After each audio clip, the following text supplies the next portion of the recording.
Hi, hello, నమస్తే. Welcome to వేరించిస్ writings.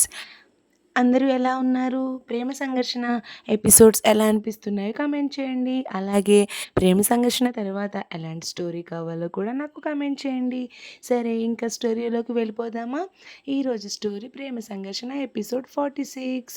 ఆ అదృష్టాన్ని అర్థం లేని సందేహాలతో, మూర్ఖత్వంతో వదులుకోకే. తనతో టైం స్పెండ్ చెయ్యి. అర్థం చేసుకోవడానికి ప్రయత్నించు. తను ఎలాంటివాడో అని చెప్పి అక్కడి నుండి వెళ్ళిపోయింది లేక. వెళ్ళిపోయాక సంధ్య మనోహర్ దగ్గరికి వెళ్ళి నిద్రపోతున్న మనోహర్ పక్కన కూర్చుని మనోహర్ని చూస్తూ మొదటిసారి తన పరిచయం నుండి ఈ రోజు వరకు మనోహర్తో గొడవపడిన మూమెంట్స్ అన్నీ గుర్తు చేసుకుంది. లేక చెప్పింది నిజమే అనిపిస్తుంది నాకు. నేను మనోహర్తో గొడవపడుతూ మనోహర్ గురించి ఎక్కువగా ఆలోచించానేమో, అందుకే ఉదయ్ని చాలా త్వరగా మర్చిపోగలిగాను అని అనుకుంటూ, అయినా ఉదయ్ది నాది నిజమైన లవ్ కాదంటావా అని సంధ్య అనుకుంటూ ఉండగా మనోహర్ భుజం మీద ఉన్న దోమని చంపేద్దామని దానివైపు దీక్షగా చూస్తూ ఒక్కటి కొట్టింది. ఈలోపు దోమ భుజం మీద నుండి బుగ్గ మీదకి చేరింది. సంధ్య కొట్టిన దెబ్బకి మనోహర్కి మెలకువ వచ్చి కళ్ళు తెరిచి చూసేసరికి సంధ్య మనోహర్ ముఖానికి దగ్గరగా మొహం పెట్టి బుగ్గ మీద ఉన్న దోమ కొట్టడానికి తన అరచేతిని నెమ్మదిగా మనోహర్ బుగ్గ వైపు పోనిస్తుంటే సంధ్యని ఒక్కసారిగా అంత దగ్గరగా చూసేసరికి మనోహర్ బిగుసుకుపోయి కళ్ళు మాత్రమే సంధ్య చేతి వైపు తిప్పి, హలో, ఏం చేస్తున్నావు నువ్వు అని అన్నాడు. కదలకుండా అలాగే ఉండు మను అని మనుకి ఇంకా దగ్గరగా జరిగి బుగ్గ మీద ఉన్న దోమని కొట్టింది. అబ్బా! సంధ్య దోమని కొట్టిందని ఆనందపడుతూ ఉంటే మను లేచి కూర్చుని సంధ్య వైపు గుర్రుగా చూశాడు. ఏంటి మను, ఎందుకు అంత కోపంగా చూస్తున్నావు అని అడిగింది సంధ్య. సంధ్య, నువ్వు దోమని మాత్రమే కొట్టలేదు, నా చంప మీద కూడా కొట్టావు. నీకు అదేమన్నా అర్థమవుతుందా అని అన్నాడు మనోహర్. ఓ అని సంధ్య నాలిక కరుచుకొని, సారీ, దోమ ఇందాక నుండి నీ మీద తిరుగుతుంటే దాన్ని పట్టుకున్న ఆనందంలో కొట్టేశాను అని కొట్టిన చోట నెమ్మదిగా నిమురుతూ సారీ అంది మళ్ళీ గారంగా. ఇదిగో, నువ్వు సారీలు చెప్పకపోయినా పర్వాలేదు తల్లి, కానీ ఇలా నా దగ్గరకు ఉండకు సంధ్య అని అంటూ సంధ్య దగ్గర నుంచి దూరం జరిగాడు మనోహర్. అరే, ఏమైంది? ఇప్పుడు నేనేం చేశాను నిన్ను? ఇందాకేదో దోమని చంపే ఆనందంలో నేను చంప మీద కొట్టేశాను, అది కూడా అనుకోకుండా. అలా అని అస్తమాను కొట్టడానికి నేనేమి ఆ పృథ్వీ అన్నట్టు సూర్యకాంతాన్ని కాదు, సరేనా అని లేచి హాల్లోకి వెళ్ళిపోయింది సంధ్య. తను హాల్లోకి వెళ్ళిన 2 నిమిషాలకి అర్థమైంది మనోహర్కి సంధ్య అన్నది. అంటే సంధ్య ఇందాక పృథ్వీ నాతో టైర్లో గాలి తీసేయడం గురించి మాట్లాడిన మాటలు మొత్తం విందా, అందుకే ఇలా అంటుందా? ఏంటై ఉంటుందబ్బా అని అనుకుంటూ మనోహర్ కూడా మంచం దిగి హాల్లోకి వెళ్ళాడు. సంధ్య టీవీ చూస్తూ సోఫాలో కూర్చుంది. మనోహర్ సంధ్య పక్కన కూర్చొని నువ్వు అని మనోహర్ మాటలు పూర్తయ్యేలోపు సంధ్య మొహం కోపంగా పెట్టుకుని లేచి వెళ్ళిపోతుంటే, అరే, మనోహర్ కూడా లేచి, అరే ఆగు, ఇప్పుడు ఏమైంది? నేనేమన్నానని కోపం వచ్చింది నీకు? అయినా మాటకు ముందు కోపం వచ్చేస్తుంది నీకు అని అన్నాడు మను. నేను దగ్గరకు వస్తే ఏదో కొట్టడానికి వచ్చినట్టు దూరంగా ఉండమన్నావు కదా, మళ్ళీ ఇప్పుడేంటి అని అంది సంధ్య కోపంగా. హో షిట్, నీకు అలా అర్థమైందా అని అన్నాడు మనోహర్ తల మీద చెయ్యి పెట్టుకొని. మరి ఇంకెలా అర్థమవుతుంది? నువ్వు ఆ ఉద్దేశం మీదే కదా అన్నావు. అయినా మధ్యాహ్నం పృథ్వీ అన్నాడు కదా, తమరేమో స్వాతిముత్యమట, నేనేమో సూర్యకాంత్ అన్నట, మరి అంత గయ్యాళిదాన్నా నేను అని అంది సంధ్య. మనోహర్ సంధ్య చేపట్టుకుని సోఫాలో కూర్చోబెట్టి తను సంధ్యకి ఎదురుగా ఉన్న సోఫాలో కూర్చొని పృథ్వీ ఏదో సరదాగా అన్నాడు. కానీ నేను మాత్రం నిన్నెందుకు దూరంగా ఉండమన్నా అనేది నీకు తెలీదు సంధ్య. అసలు ఎందుకు దూరంగా ఉండమన్నానో తెలుసా నిన్ను అని అన్నాడు. అదే చెప్పు, అదే కదా అడుగుతున్నా, మరి ఎందుకో నన్ను దూరంగా ఉండమన్నావు అని అంది సంధ్య. చెప్పాక మళ్ళీ నువ్వు కోపం తెచ్చుకోకూడదు మరి నా విషయంలో అని అన్నాడు మనోహర్. సంధ్య ఆలోచిస్తున్నట్టుగా బుగ్గ మీద వేలు పెట్టి, సరే చెప్పు ముందు, తర్వాత కోపం గురించి తర్వాత ఆలోచిస్తాం అని అంది సంధ్య. అది అది నాంచకు చెప్పు మరి, నువ్వు నాకు అంత దగ్గరగా ఉంటే నాకు నిన్ను ముద్దు పెట్టుకోవాలి అని అనిపిస్తుంది. ఇప్పటికీ కష్టంగా ఉన్న నిగ్రహాన్ని పాటిస్తున్నా అని అన్నాడు. మను అలా అనడంతో సంధ్య మనో మాటకి షాక్ అయ్యి అలానే ఉండిపోయింది. మళ్ళీ తేరుకుని, హా అది కాదు, సరే కానీ మొన్న నువ్వు జీడిపప్పుల స్వీట్ కార్న్ మిక్చర్ చేసావు కదా, మళ్ళీ చేయవా, నాకు తినాలని ఉంది మిక్చర్ ప్లీజ్ అని అంది.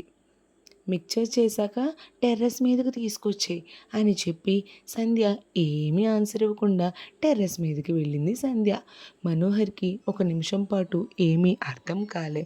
నేనేం చెప్పాను, ఈ పిల్లేం చెప్పింది, వెళ్ళిపోయింది.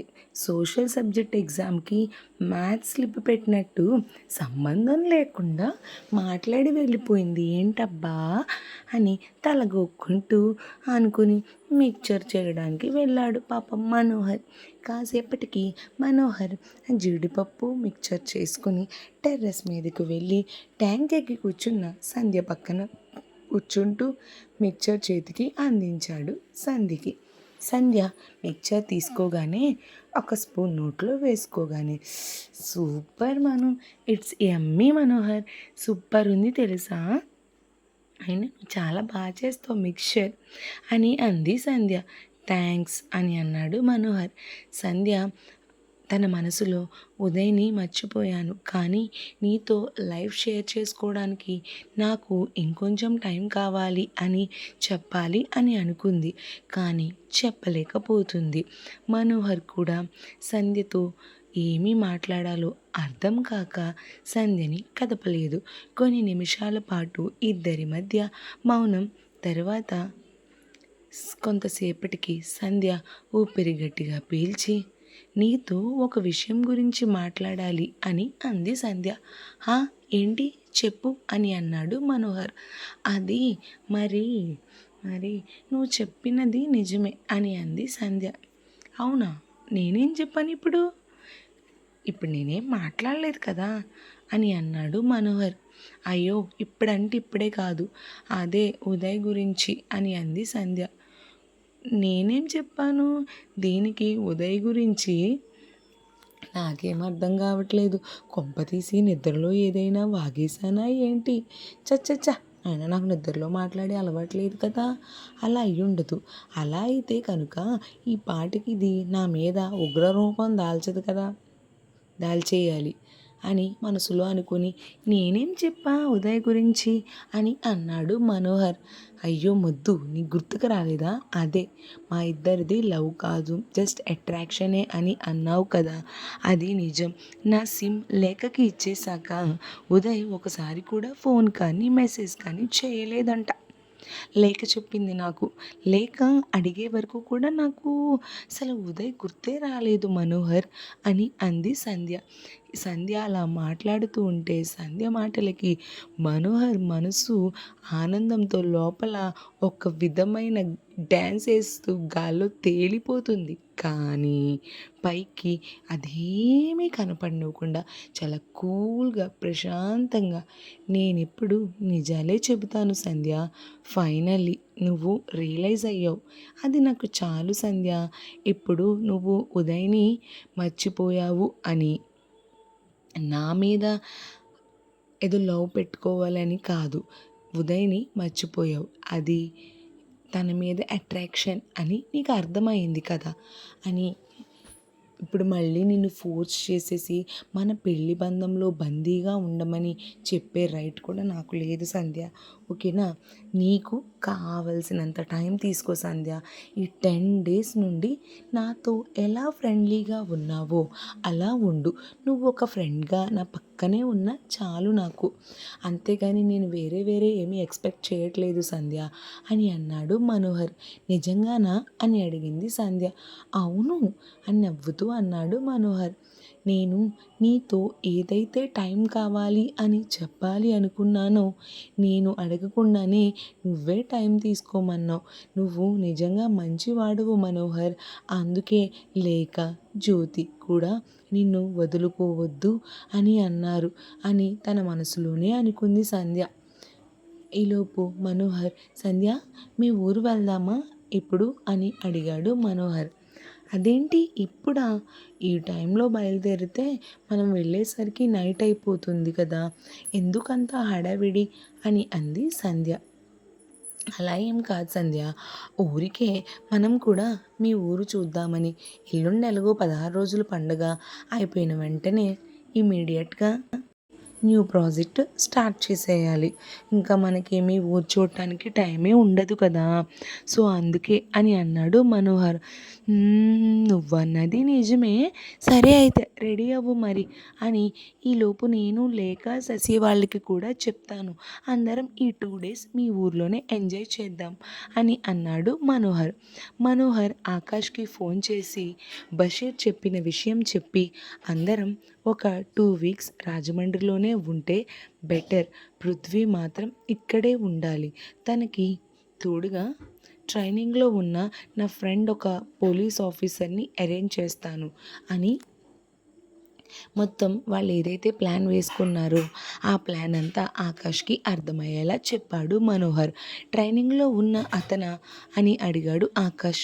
అవును, అతనైతే ప్రాబ్లం ఉండదు. దట్టు వైజాగ్ ఏరియాలో ఉన్న పోలీస్ సర్కిల్ అంతా ఆ సంజయ్కి తెలుసు. పైగా వాడి మీద ఉన్న భయంతో వాడు చెప్పినవి చేయడానికి కూడా ఇక్కడ వాళ్ళు వెనుకాడరు. అందుకే ఎవ్వరికీ ఎటువంటి అనుమానం రాకుండా ఆపరేషన్ టీంకి మాత్రమే తెలిసిన ట్రైనింగ్ అవుతున్న ఒక స్పెషల్ ఆఫీసర్ ఉన్నాడు మన దగ్గర.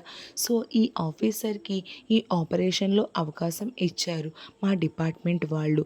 తనైతే ఇక్కడ ఏం జరిగినా మంచిగా చూసుకుంటాడు. అలాగే తన యొక్క మెమరీ పవర్ కూడా చాలా ఎక్కువ. తనైతే సేఫ్గా ఉంటాడు అని చెప్పాడు మనోహర్.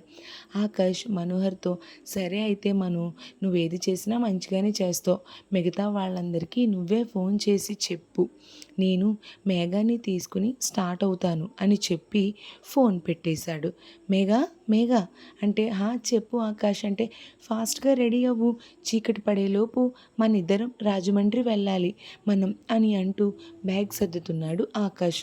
కోడలి పిల్ల నీళ్లు పోసుకున్న దగ్గర నుండి తనకి ఇష్టమైనవి వండి పెడదామని అనుకుంటే నువ్వు అసలు నా కోడల్ని ఇంట్లోనే ఉంచట్లేదు ఏంట్రా బాబు అని అప్పుడే అక్కడికి వచ్చిన ఆకాష్ వాళ్ళ అమ్మగారు అలిగినట్టుగా మొహం పెట్టి అడిగారు ఆకాష్ వాళ్ళ అమ్మగారు. కొన్ని రోజులు తప్పదమ్మా, కొన్ని సిచ్యువేషన్స్ అలా ఉంటాయమ్మా. మేము స్టార్ట్ చేసే కొత్త ప్రాజెక్ట్ని కొత్త బ్రాంచ్లో మొదలు పెట్టాలని అక్కడ ఒక 3 months ఉండమన్నారు. మరి ఇంకేం చేయం చెప్పు, అందుకే కుదరట్లేదు అని చెప్పాడు ఆకాష్. ఆకాష్ ఫ్రెష్ అయ్యి వాష్రూమ్లో నుండి రూమ్లోకి వచ్చిన మేఘనాతో ఆకాష్ వాళ్ళ అమ్మగారు, జాగ్రత్త తల్లి, ఫోన్ చేస్తూ ఉండు, వర్క్ అని తిండిని అశ్రద్ధ చేయకు. అసలే నువ్వు వట్టి మనిషివి కూడా కాదు. ఈ టైంలో నువ్వు చాలా బాగా తినాలి, అర్థమైందా? ఫుడ్ పట్ల అసలు అశ్రద్ధ చేయకు, టైంకి తిను, పడుకో, ఎటువంటివి ఆలోచించుకు అని జాగ్రత్తలు చెబుతున్నారు ఆవిడ. ఆకాష్ వాళ్ళ అమ్మ భుజం చుట్టూ చేతులు వేసి, అమ్మా నీ కోడల్ని జాగ్రత్తగా చూసుకుంటాను సరేనా, నువ్వు నీ కోడల కోసం బెంగ పెట్టుకోకు అని అన్నాడు ఆకాష్. సరే అత్తయ్య మేము బయలుదేరుతున్నాం అని మేఘ సరే అమ్మా మేము బయలుదేరుతున్నాం అని చెప్పి ఇంటి నుండి కారులో రాజమండ్రి స్టార్ట్ అయ్యారు ఆకాష్ మేఘన. మరి వీళ్ళంతా ఇంత సడన్గా రాజమండ్రి వెళ్ళడానికి కారణం ఏంటి, మనో వాళ్ళ టీం కలిసి చేసిన ప్లాన్ ఏంటో తెలియాలి అంటే నెక్స్ట్ ఎపిసోడ్ వరకు వెయిట్ చేసేయాల్సిందే. అలాగే ఈరోజు ఎపిసోడ్ ఎలా అనిపించిందో నాకు కమెంట్ చేయండి. మా ఛానల్ని లైక్ చేయండి, షేర్ చేయండి, సబ్స్క్రైబ్ చేయండి. మీ సపోర్ట్ ఎప్పుడూ ఇలాగే ఉండాలని కోరుకుంటూ థ్యాంక్ యూ ఆల్.